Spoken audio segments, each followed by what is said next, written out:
좀 설 연휴가 되시니까 좀 마음의 여유가 있으신가요? 어제 오후에 저희 부부가 평소처럼 산책을 나가려고 아파트를 나섰습니다. 아파트 현관 전체 컴플렉스 전체 현관문 이제 지나면 조그마한 상가가 있어요. 그리고 상가 1층에 저희 부부가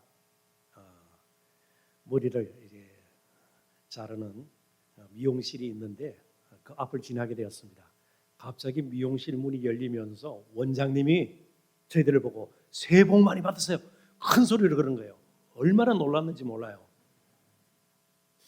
가만 따져 보니까 아마 이전에는 구정이라 그랬습니다. 그저 신정이 아니고 1월 1일이 아니고 음력 설 그러니까 설 인사를 하신 거죠. 새해 복 많이 받으십시오. 근데 가만히 따지고 보면 저와 여러분은요, 새해뿐만 아니고 늘 축복하는 사람들이에요. 저와 여러분은 다른 사람을 비난하고 비판하고 정죄하고 깔보고 따져서 억누르고 틈만 보이면 공격하는 사람들이 아니라 오히려 약하고 보잘것없는 힘없는 가난한 사람들, 때로는 장애를 가지고 평생을 힘들게 사는 사람들을 축복하고 세우고 칭찬하고 격려하고 위로하도록 부름을 받았습니다. 과연 그럴까요? 한번 준비되셨으면 로마서 15장 29절 띄워주실 수 있나요? 사도 바울이 로마 교회 성도들에게 보낸 편지예요. 아직 로마에 가지는 않았습니다. 그의 바람이에요. 아니 확신이에요. 내가 너희에게 나아갈 때에 그리스도의 충만한 복을 가지고 갈 줄을 아노라. 제가 쉽게 질문을 던져볼게요. 당시 사도 바울이 재벌급의 아주 부유한 사람이었나요? 아니에요. 늘 건강했나요? 아니에요. 육체의 가치가 있다고 그러지 않았어요? 그럼에도 불구하고 뭘 가지고 가는 사람으로 자신을 지금 그리고 있나요? 그리스도의 충만한 복을 가지고 우리 각자에게 하나님께서 그리스도의 충만한 복을 가지고 서로 축복하도록 우리를 불러주셨어요. 세상에 정말 정오와 적대와 적개심과 비난과 비판과 차별로 가득 찬 이 세상 가운데 오직 저와 여러분을 축복하는 사람으로 불러주셨어요. 나이에 관계없어요. 학벌에 관계없어요. 재산이 많고 적음에 관계가 없어요. 성적에 관계없어요. 저와 여러분은 얼마나 평생 사면서 다른 사람을 축복했는가. 결국 하나님께서 그것을 보실 거예요. 믿음은 강함에 대한 열망 정도로 끝나지 않아요. 약함에 대한 바른 태도, 약함의 가치를 인정할 수 있는 겸손한 마음, 이게 믿음의 가장 중요한 요소 중에 하나예요. 자, 정말 그런 마음을 품고 서로 축복할까요? 축복합니다. 사랑합니다. 서로 인사를 나누십시다.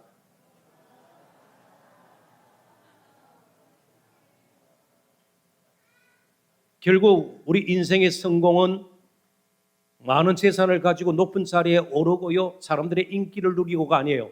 얼마나 많은 사람들을 축복했는가, 거기에 달려 있는 거예요. 앞으로도 계속 굳이 설날이 아니더라도 늘 축복하는 저와 여러분의 평생이 되었으면 좋겠습니다. 이런 마음을 가지고 이제 말씀을 좀 나누고, 이제 담임 목사님께서 나오셔서 나중에 마지막 찬양 부르시고요, 축도하시고 공동회 하실 텐데, 이제 오늘 말씀 통해서 또 하나님의 은혜가 우리 가운데 흘러넘치기를 바랍니다. 얼마 전 제가 며칠 전이에요. 멀지도 않습니다. 우리나라에 들어와서 노숙인이 되어버린 외국인 노숙자들의 실태를 심층 취재한 TV 방송을 보았습니다. 외국인의 신분이다 보니까 정부나 지방자치단체의 복지 혜택을 전혀 누리지를 못하는 거예요.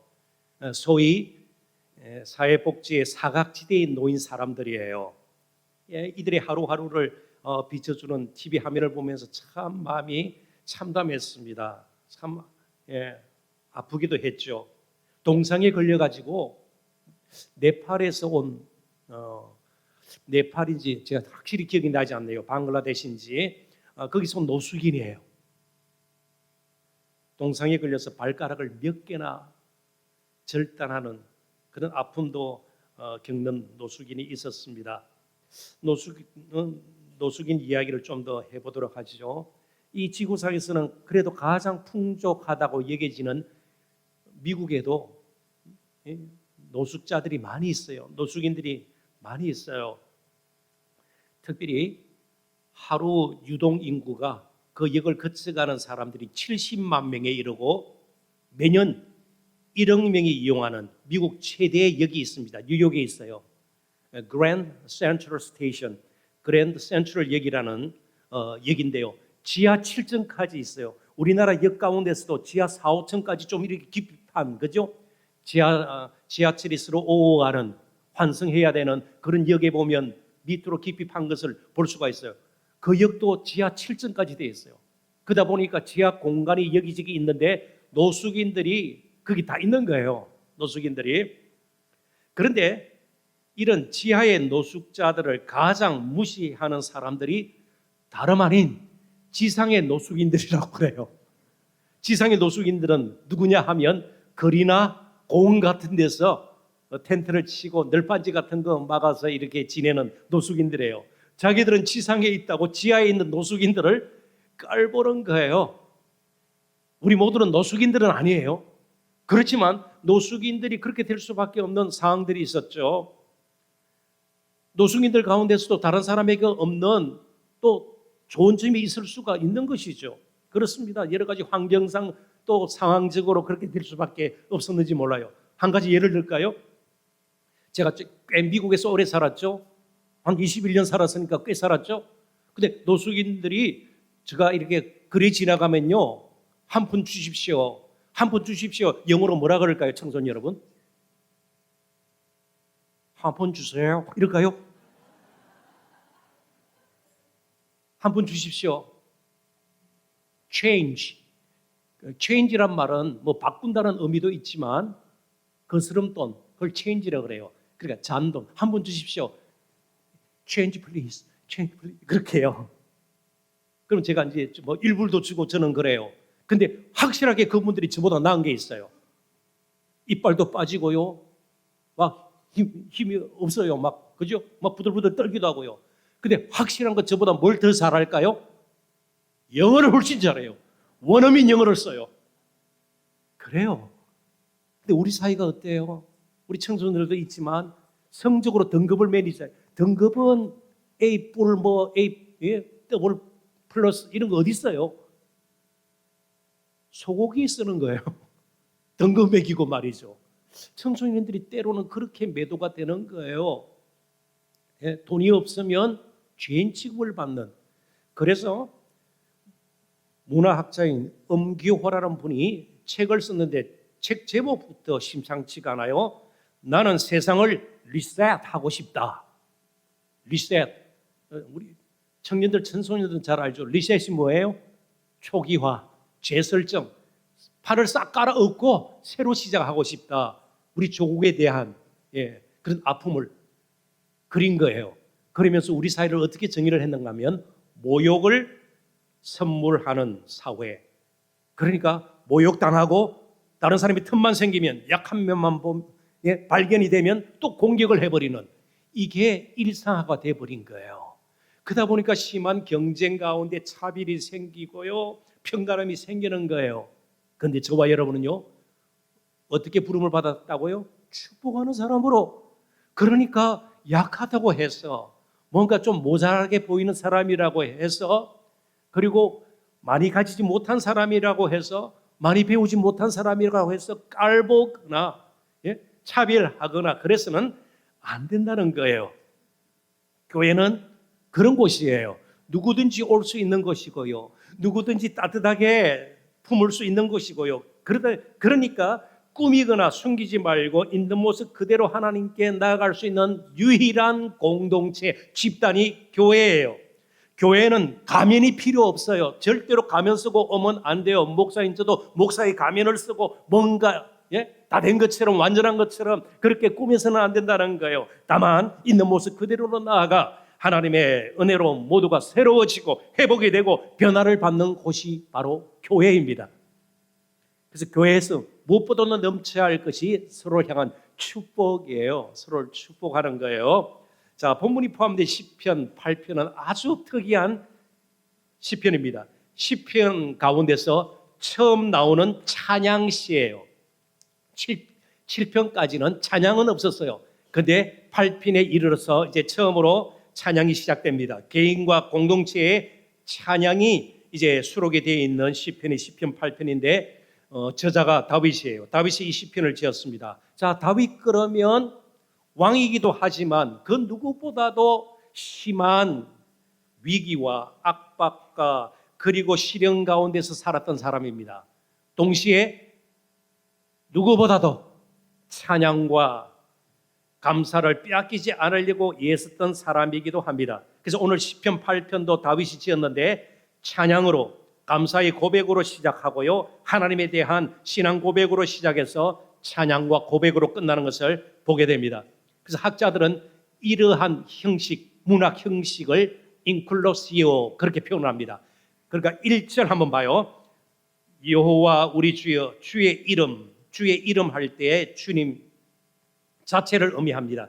이스라엘 사람들에게 이름은 그 사람 자체, 그 사람 인물 자체를 의미합니다. 그러니까 하나님이 온 땅에 어찌 그리 아름다운지요, 주의 영광이 하늘에 덮은나이다. 9절도 봅니다. 여호와 우리 주여, 주의 이름이 온 땅에 어찌 그리 아름다운지요. 1절과 9절이 하나님의 아름다움을 노래하고 있어요. 찬양하고 있어요.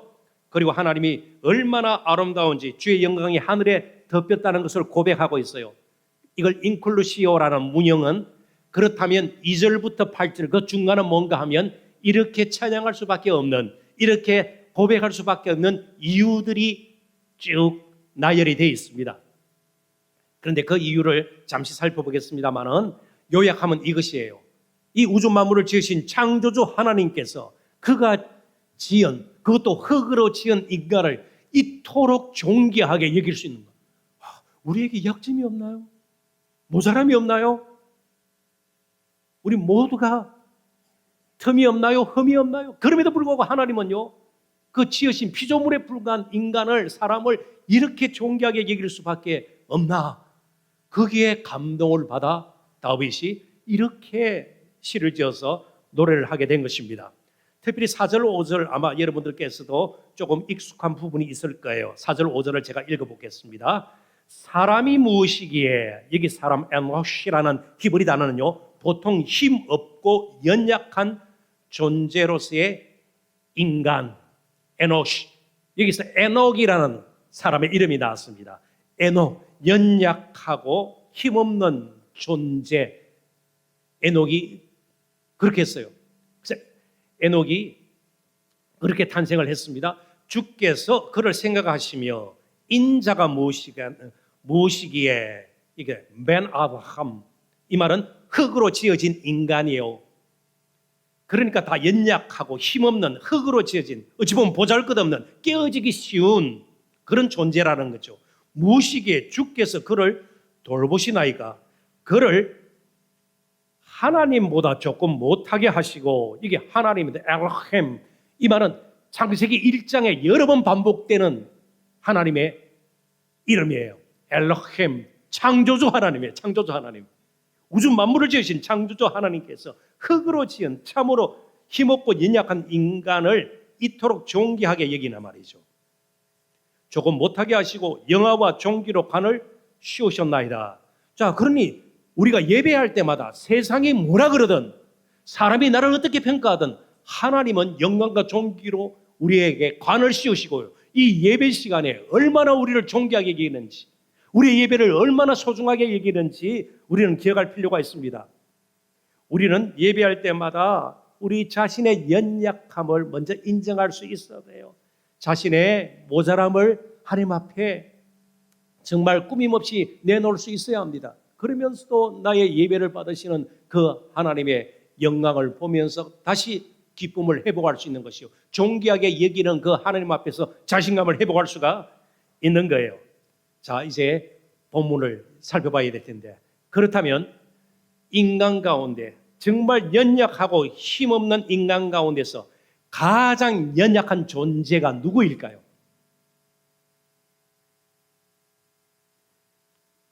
2절 본문에 나와 있습니다. 2절을 한번 다시 볼래요? 주의 대적으로 말미암아 어린 아이들이 앉아 있어요. 젖먹이 저 뒤에도 한 명 있어요. 입으로 권능을 세우시며, 이 권능으로 번역된 히브리 단어가 다른 성경 구절에서는요, 요새로도 성취, fortress, 요새, 아무도 대적할 수 없는 든든한 요새, 그렇게 번역이 되기도 해요. 입으로 권능을 세우시며, 하나님의 권능으로 지키는 요새를 세우시며, 이는 원수들과 보복자들을 잠잠하게 하려 하심이니이다. 지금 젖먹이와 어린 아이들을 깔보는 것이 아니에요. 젖먹이들과 어린 아이들의 공통점이 뭐예요? 스스로 할 수 있는 일이 아예 없거나 엄마 품에 안겨서 젖을 빨거나 그냥 우유통, 그죠? 분유 혹은 젖꼭지 물고 있거나 그 정도예요. 어린 아이들을 한번 봐요. 어린 아이들이 무슨 대단한 신앙 고백을 해요. 헌금을 엄청 해요. 건축 헌금을 많이 해요. 교육관 기금에 앞장서서 뭘 해요. 많은 봉사를 해요. 아니에요. 그죠? 그렇다고 내가 예배 시간에 이렇게 예배에 집중하지 못하고 너무 미안하다. 목사님 보기에도 미안하다. 그래서 막 눈물을 흘리면서 회개해요. 아니에요. 이들의 예배가 온전해요. 솔직히 우리 청중들 어때요? 지금도 뭐 다른 생각하고 있지 않아요?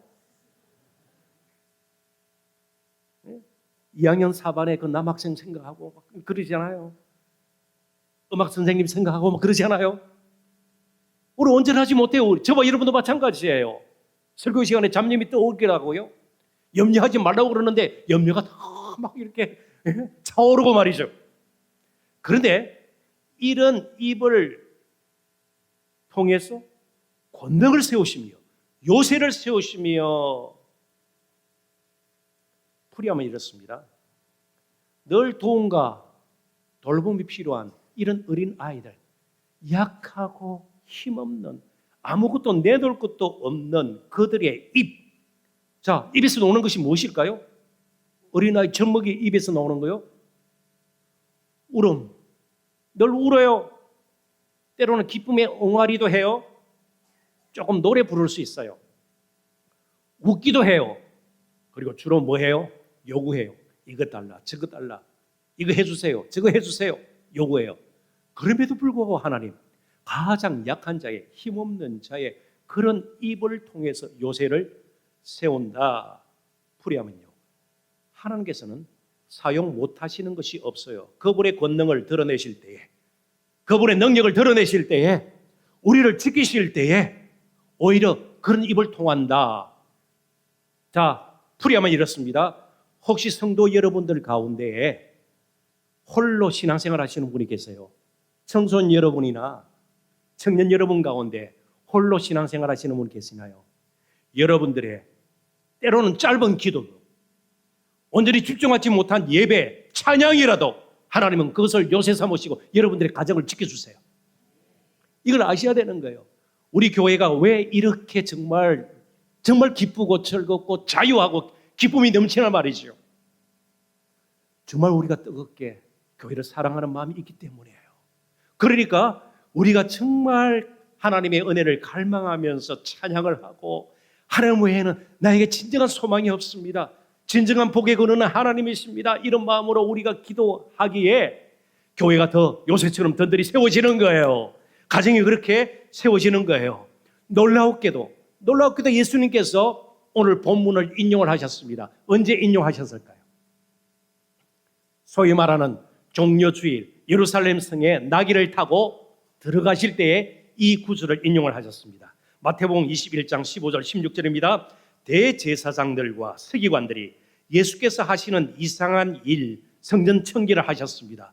그런 적이 한 번도 없었거든요. 아무도 손대지 못했습니다. 그래서 막 장사하고 이득을 취하기 위해서 사두개파 사람들 중심으로 말이죠, 돈놀이 하는 것을 예수님께서는 완전히 상을 뒤엎으시고요, 짐승들을 내쫓으시고 성전을 청결하게 하셨습니다.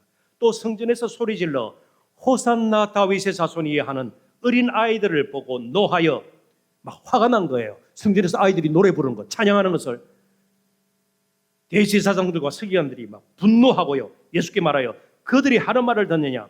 예수께서 이르시되 그렇다. 어린 아기와 젖먹이들의 입에서 나오는 찬미를 온전하게 하셨나이다 함을 너희가 읽어본 일이 없느냐 하시고, 하나님은 이런 일들을 통해서 하나님의 영광을 드러내시고 권능을 드러내신다는 거예요. 예루살렘을 지키는 것이 바로 이런 아이들의 찬미라는 거예요.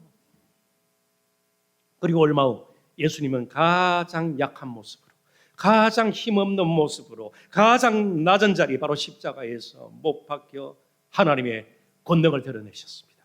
영원한 생명의 능력을 이제 그를 믿는 자들에게 부어주시기 위해서 예수님은 그렇게 약해지셨습니다. 고린도후서 13장 4절에서 사도 바울은 그 사실을 이렇게 고백합니다. 그리스도께서 약하심으로 십자가에 못 박히셨으나 하나님의 능력으로 살아계시니 우리도 그 안에서 약한 너희에게 대하여 하나님의 능력으로 그와 함께 살리라.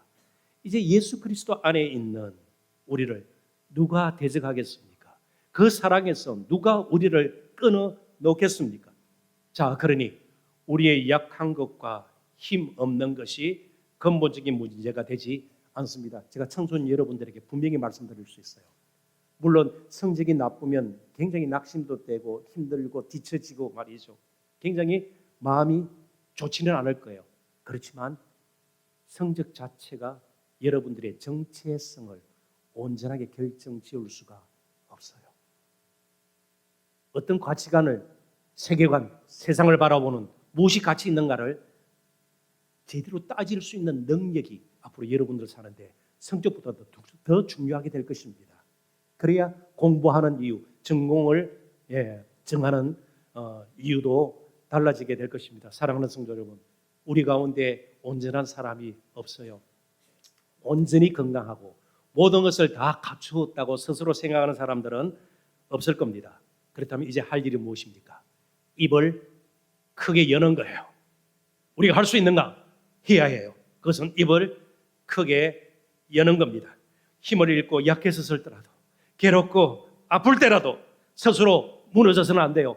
입을 크게 여는 거예요. 시편 81편 10절 제가 한번 읽어볼게요. 나는 너를 애굽 땅에서 인도하여 낸 여호와 내 하나님이니. 권능의 하나님이에요. 능력의 하나님이에요. 강하신 하나님이에요. 바로의 왕, 바로 애굽의 왕 바로보다도 더 크신 하나님이에요. 더 강하신 하나님이에요.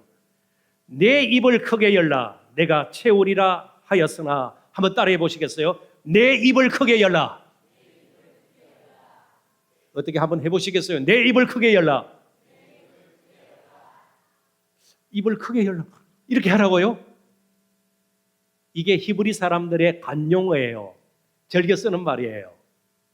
이 말은 하나님의 은혜를 갈망하라예요. 하나님의 은혜를 갈망하라. 이거 내 입을 크게 열라. 입을 크게 열고 하품하라. 그런 뜻이에요. 하나님의 은혜를 갈망하라. 그래서 예수님께서도 8가지 복에 대해서 말씀을 하시면서 첫 번째 복이 뭐였어요?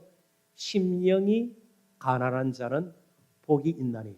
심령이 가난하다 이 말하고 입을 크게 여는 거하고 일맥상통해요. 심령이 가난하다는 말은 하나님의 은혜 없이는 나는 늘 모자라는 삶 살 수밖에 없는 연약하고 힘없는 존재입니다. 심령이 가난하다는 것은 늘 하나님의 은혜를 갈구하는 거예요. 간절히 구하는 거예요. 이게 심령이 가난한 거예요. 입을 크게 여는 거하고 똑같은 의미입니다. 우리가 약하고 괴롭기에 슬프고 또 아프기에 더 간절한 마음으로 하나님의 은혜를 구해야 합니다. 젖먹이들과 어린 아이들의 입을 통해서도 권능을 세우시고 요새를 세우시는, 자, 그러니까 우리가 앞으로 살아가는 동안도 끊임없이 온갖 종류의 시험과 시련과 유혹이 있을 겁니다. 무엇으로 지키겠어요? 돈으로, 성적으로, 스펙으로, 내 육신의 건강함으로? 아니요, 지킬 수 없어요. 언제든지 다가와요.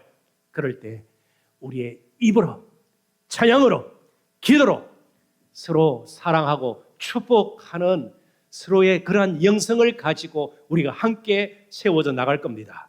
우리의 입을 벌린 만큼 요새가 더 든든하게 세워질 수 있다는 것을 기억하실 수 있기를 바라요. 자, 이제 말씀을 정리합니다. 그러니까 중요한 것은요, 우리의 마음이 작정이 돼야 돼요.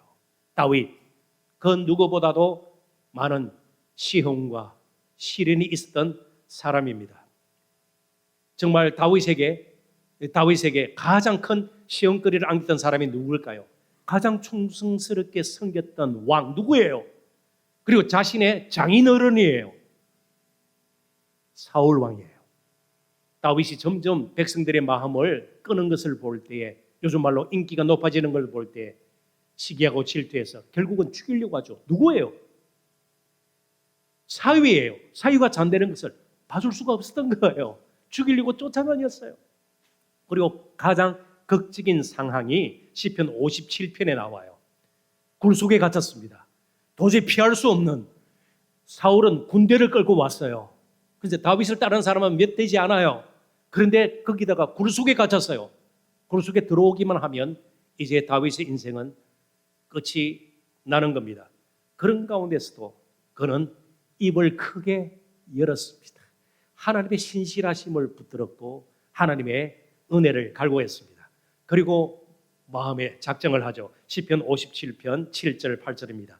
하나님이여 내 마음이 확정되었고 내 마음이 확정되어사오니 내가 노래하고 내가 찬송하리이다. 내 영광아 혹은 내 영혼아 깰지어다. 비파야 수고마 깰지어다. 내가 새벽을 깨우리로다. 더 이상 두려움에 사로잡히지 않고, 나는 할 수 없지만 하나님은 하실 수 있고, 나는 지금 모자라지만 하나님께서는 모든 것이 넘쳐나고, 나에게는 틈이 있지만 하나님은 온전히 신실하신 분이고 온전하신 분이시니까 능히 우리를 선한 길로 인도하실 수가 있다. 그 마음을 가지고 그는 소리 없는 찬양을 굴 속에서도 마음껏 했습니다. 그렇게 지은 시가 시편 57편입니다. 이제 저와 여러분 마음을 작정하십시다. 앞으로 어떤 일을 만날지 몰라. 우리를 슬프게 하고 아프게 하고 때로는 자신감을 잃게 하고 시험 들게 하고 스스로 초라하게 보일 정도로 자신의 모습을 벌고 정말 실망하는 순간들도 있을지 모르겠습니다. 그럴 때 할 수 있는 건 뭐예요? 입을 크게 여는 거예요. 입을 크게 여는 거예요. 예배 때마다, 기도 때마다, 순모임 때마다, 우리가 모일 때마다 하나님의 은혜를 갈구하고요. 하나님을 정말 우리가 임대송으로 불렀던 것, 우리의 참 소망임을 알고 더 열심으로 약한 나를 강하게 하실 수 있는 아이들과 젖먹이들의 입을 통해서 요새를 세우시고 권능을 베푸시고요, 영광을 받으시는 그분의 뜻을 이루시는 하나님 앞에 점점 더 가까이 나가시는 저와 여러분 되었으면 좋겠습니다. 다윗이 두려워할 대상은 사울 왕이 아니었습니다. 진정으로 다윗이 두려워할 대상은 사울 왕처럼 되는 것이었어요. 자신의 힘을 믿고 왕의 힘으로 그렇게 충성스럽게 자신을 섬겼던, 하나님의 영광을 위해서 살았던 다윗을 죽이려고 쫓아다녔던 부질없는 바로 사울의 모습. 다시 반복합니다. 다윗 왕, 다윗이 진정 두려워해야 할 대상은 사울 왕이 아니라 사울 왕처럼 되어버리는 것이었습니다. 여러분 약해도 괜찮습니다. 물론 없으면 좋겠지만 우리에게 약점들 괜찮습니다. 조금 다른 사람에 뒤처져지는 것 괜찮습니다. 입을 크게 열면 됩니다. 우리의 두려워할 것은 세상 사람처럼 술을 쓰고 꾀를 내고 자신의 지혜로 무엇인가 해낼 것처럼 헛된 다름박질을 하는 것입니다. 이 시간도 입을 크게 열고 약한 나를 언제든지 강하게 하시는 그 하나님을 마음껏 찬양하고 우리의 마음을 내어놓고 입을 크게 열리는 저와 여러분 되시기를 주님의 이름으로 축원합니다. 하나님 아버지 은혜와 사랑을 진심으로 감사합니다. 우리에게 다 약한 부분이 있습니다. 모자라는 부분이 있습니다. 아프기도 하고 슬픈 일을 겪기도 하고 시험과 시련과 유혹이 그칠 날이 없는 가운데 하루하루를 살고 있습니다. 그럴수록 입을 크게 열고 하나님의 은혜를 구하며 약한 나를 능히 강하게 만드셔서 기억고 찬양받으시는 영광 거두시는 하나님을 이 시간도 앙망하며 세임 얻는 우리 모두 될 수 있기를 간절히 바라옵고 감사하며 예수님 이름으로 기도합나이다. 아멘.